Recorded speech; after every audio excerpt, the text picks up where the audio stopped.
আসসালামু আলাইকুম viewers, welcome back to my channel. Hopefully আপনারা সবাই ভালো আছেন। আজকে আমি আপনাদের সাথে শেয়ার করতে চলেছি মিষ্টি কুমড়ার পাতার পাকোড়া। এই জন্য আমি বাড়ির আঙিনা থেকে কিছু কচি মিষ্টি কুমড়ার পাতা সংগ্রহ করে নিচ্ছি। অন্যদিকে আমি একটি বেটার তৈরি করে নিব। এখানে আমি 2 কাপ বেসন এবং 1 কাপ চালের গুঁড়া নিয়েছি। 2 কাপ বেসন এবং 1 কাপ চালের গুঁড়াকে খুব ভালোভাবে হাতের সাহায্যে আমি মেখে নেব, যাতে করে এর মধ্যে কোনো দলা জাতীয় অংশ না থাকে। এবার এর মধ্যে দিয়ে দিব সমস্ত মশলা জাতীয় গুঁড়া উপকরণ।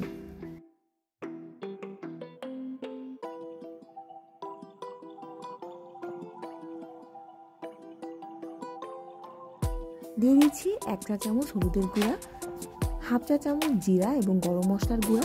গরম মশলা এবং জিরাকে আমি তেলে এগুলো গুঁড়ো করে নিয়েছি। দিয়ে দিচ্ছি পরিমাণ মতো লবণ এবং একটি বাটা মশলা।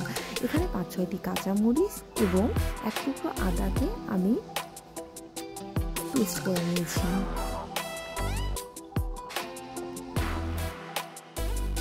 দিয়ে দিচ্ছি 1 কাপ পরিমাণ পানি।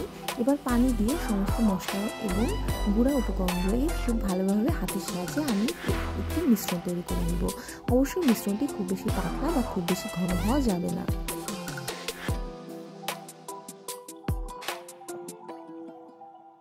এভাবে আমি একটি সুন্দর মসৃণ ব্যাটার তৈরি করে নিয়েছি। অন্যদিকে মিষ্টি কুমড়ার কচি পাতাগুলো খুব ভালোভাবে ধুয়ে পরিষ্কার করে নিয়েছি। অবশ্যই আপনারা খেয়াল রাখবেন এর গায়ে যেন কোনো পোকা বা কোনো দাগ না থাকে। এবার মিষ্টি কুমড়ার পাতাগুলোকে একে একে একটু ভাঁজ করে আমি ব্যাটারে চুবিয়ে নিচ্ছি। আগে থেকেই চুলায় একটি ফ্রাই প্যান বসিয়ে তাতে সয়াবিন তেল গরম করে তাতে একে একে ছেড়ে দিচ্ছি সমস্ত মিষ্টি কুমড়ার পাতাগুলো। এবার একটি মাঝারি আঁচে ধৈর্য সহকারে সমস্ত পাতাগুলোকে আমি ভেজে নেব। মাঝারি আঁচে আপনারা এগুলো ভাজবেন যাতে করে পাতা এবং বেটারগুলো পুড়ে না যায়। অন্যদিকে সমস্ত মিষ্টি কুমড়ার পাতাগুলো যেন খুব ভালোভাবে সিদ্ধ হয়ে যায়।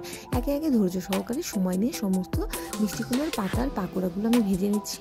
আপনারা যারা আমার চ্যানেলটি সাবস্ক্রাইব করেননি, অবশ্যই আমার চ্যানেলটি সাবস্ক্রাইব করে আমার পাশে থাকবেন। Thanks for watching my video.